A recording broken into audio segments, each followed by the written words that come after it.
Perkenalkan, nama saya Alif, NIM akhir saya 075. Jadi di sini saya mau menjelaskan tentang KBGO.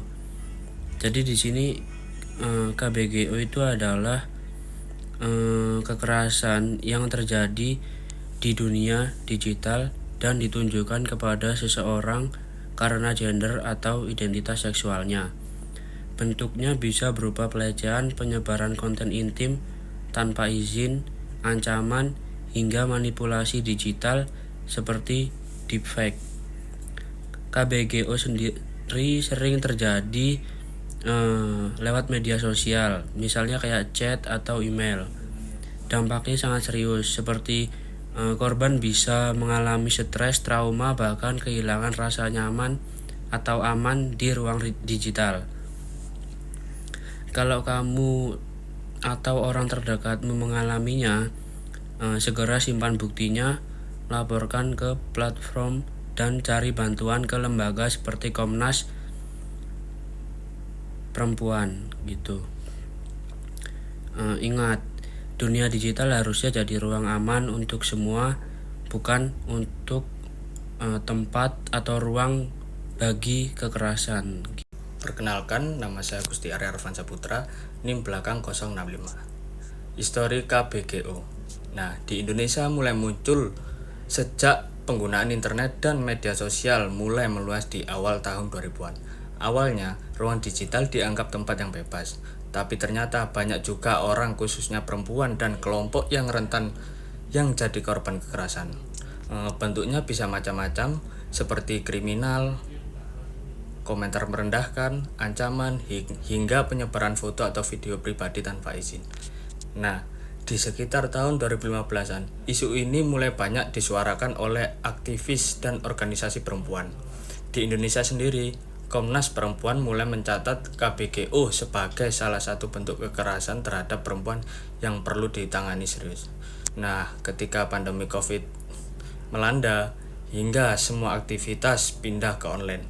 Di saat itulah kasus KBGO melonjak karena makin banyak orang yang aktif media sosial dan platform digital lainnya. Perkenalkan, nama saya Kumar Bayu Tirta Pamukas dengan NIM akhir 085. Di sini saya akan memberikan kaitan KBGO dengan cyber society dan culture.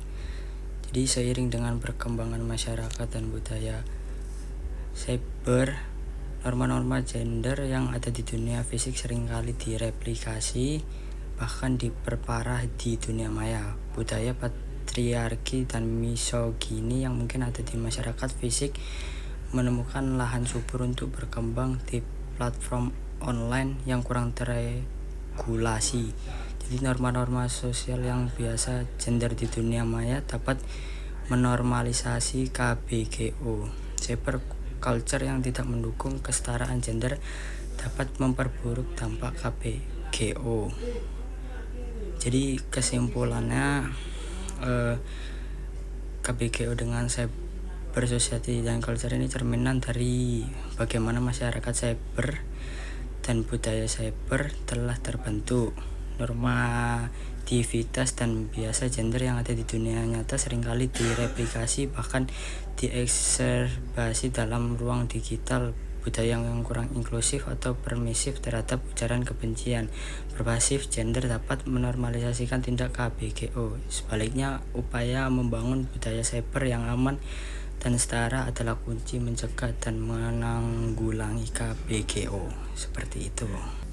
Jadi di sini kaitannya KBGO dengan cyber activism adalah aksi sosial di dunia digital, seperti kampanye, edukasi online.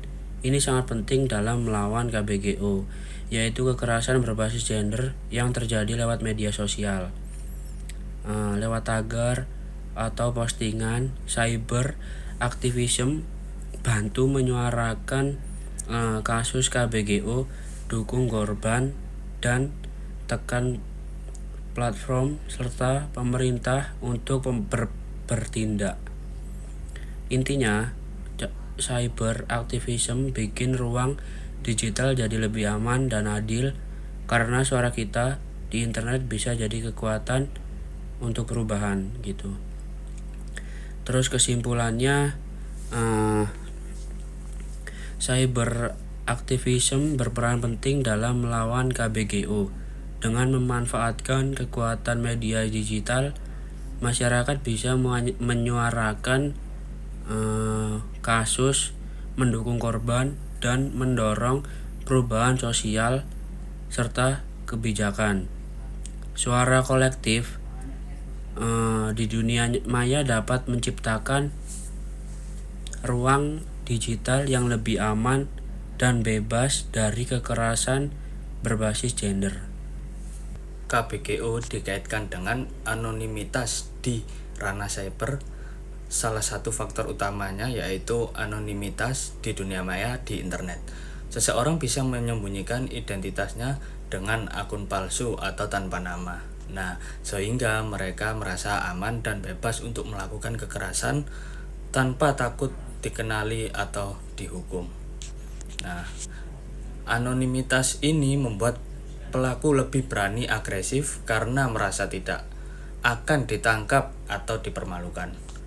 Akibatnya, banyak korban yang mengalami tekanan psikologis, tapi kesulitan melaporkan karena pelakunya tidak jelas dan sulit diketahui. Nah, maka dari itu, penting untuk meningkatkan kesadaran soal literasi digital dan membangun ruang aman di internet, agar anonimitas tidak terus jadi tameng bagi pelaku kekerasan. Nah, kesimpulannya, anonimitas ini bikin korban kesulitan melacak siapa pelakunya.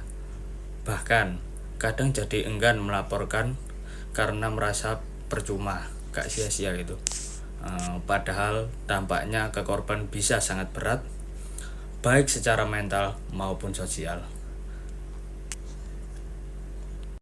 Jadi bisa disimpulkan bahwa anonimitas di ranah cyber memang bikin ruang digital jadi bebas. Tapi kalau disalahgunakan bisa jadi alat buat melakukan kekerasan. Karena itu perlu ada kesadaran bersama untuk bijak pakai anonimitas, sekaligus perlindungan hukum dan digital yang lebih kuat supaya KBGO bisa dicegah dan dilawan. Oke, di sini saya akan menjelaskan mengenai kaitannya dengan cybercrime. Jadi KBGO seringkali bermanifestasi sebagai bentuk kejahatan siber. Pelecehan seksual online, sextortion, doxing, dan penyebaran konten intim non-konsensual adalah tindakan ilegal yang masuk dalam kategori kejahatan siber.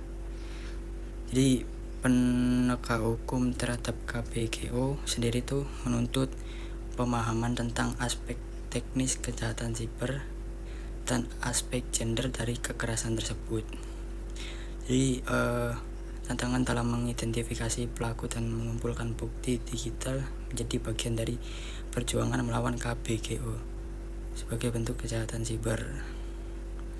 Jadi untuk kesimpulan dari KBGO dengan cybercrime yaitu pada intinya banyak bentuk KBGO merupakan perwujudan dari kejahatan siber atau cybercrime. Jadi tindakan seperti pelecehan seksual online, terus doxing, terus penyebaran konten intim non-konsensual adalah ilegal dan memiliki sifat konsekuensi hukum. Namun sifat lintas batas dan tantangan pembuktian di ranah digital seringkali menyulitkan penegakan hukum, menuntut respon yang lebih komprehensif dari aparat penegak hukum dan kerjasama internasional. Ya, jadi di sini kita mulai masuk ke sesi tanya jawab.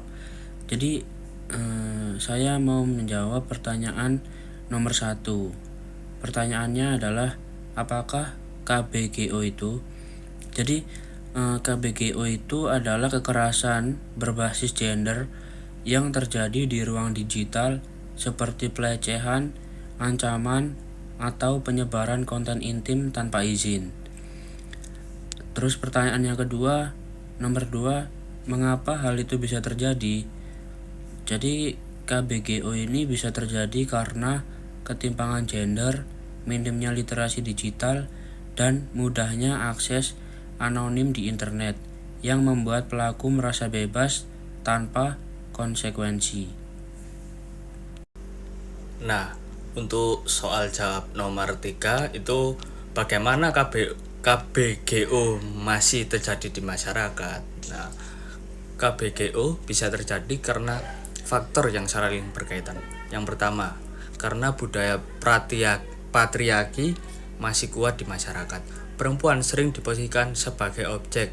Jadi, banyak orang merasa bebas mengomentarin tubuh perempuan. Kayak kirim pesan yang aneh lah, yang gak elok. Yang kedua itu banyak orang belum paham soal etika digital. Nah, mereka mikir kalau dunia maya itu bebas sebebas-bebasnya. Jadi nggak mikir dampak dari apa yang mereka ucapin atau yang mereka kirim, padahal komentar atau konten yang dianggap cuma bercanda bisa ngasih luka mental buat orang lain.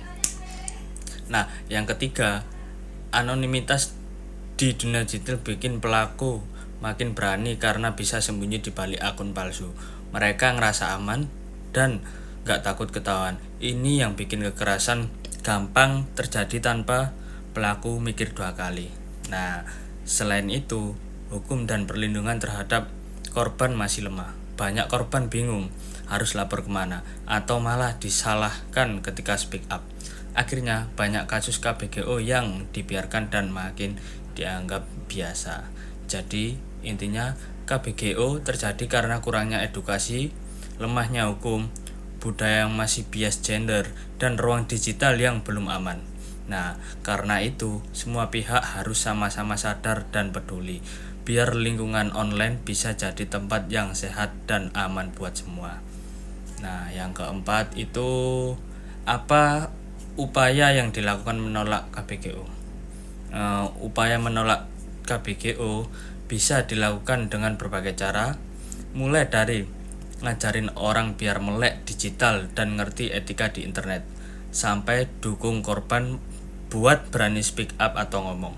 Kampanye di era media sosial juga penting banget nunjukin kalau kekerasan online itu nyata dan nggak bisa dianggap remeh. Selain itu, platform digital juga harus lebih tegas ngeblokir akun pelaku yang ada di media sosial. Oke, di sini saya akan menjawab pertanyaan nomor 5, yaitu mengenai berikan contoh KBGO di Indonesia dan ceritakan bagaimana bisa terjadi dan bagaimana reaksi netizen dan solusinya. Salah satu kasus KBGO yang cukup sering terjadi dan meresahkan di Indonesia adalah penyebaran konten intim non-konsensual, sering disebut revenge porn atau doxing dengan muatan seksual. Bagaimana itu bisa terjadi? Kasus ini sering bermula dari hubungan personal, yaitu pacaran atau suami istri, di mana salah satu pihak memiliki akses atau mendapatkan foto, video intim dari pasangannya. Ketika hubungan memburuk, pelaku atau yang bisa dibilang mantan atau pasangan menggunakan ancaman penyebaran konten tersebut untuk memeras, mengendalikan, atau membalas dendam. Penyebaran bisa dilakukan di platform media sosial, grup chat, atau bahkan situs-situs porn. Pelaku juga bisa menyertakan identitas korban seperti nama lengkap, alamat, akun, media sosial, dan nomor telepon, yang membuat korban semakin rentan terhadap pelecehan lanjutan dari orang lain. Jadi untuk reaksi dari netizen terhadap kasus KBGO yang seperti itu, yaitu dukungan dan empati. Sebagian besar netizen yang memiliki pemahaman tentang isu KBGO akan memberikan dukungan dan empati kepada korban. Mereka akan menyuarakan solidaritas, membantu menyebarkan informasi tentang bahayanya revenge porn, dan mendesak platform untuk menghapus konten serta penegak hukum untuk menindak pelaku. Dengan hashtag dukungan seringkali menjadi viral seperti itu. Terus saya akan menjawab pertanyaan yang nomor 6, yaitu apa yang dapat dilakukan untuk menghilangkan KBGO di Indonesia. Menghilangkan KBGO di Indonesia, langkah kunci untuk memberantas KBGO yaitu dibutuhkan upaya bersama seperti penguatan hukum, terapkan UU TPKS efektif, dan permudah pelaporan dengan penegak hukum yang peka gender seperti itu. Sekian dari kelompok. Terima kasih. Terima kasih.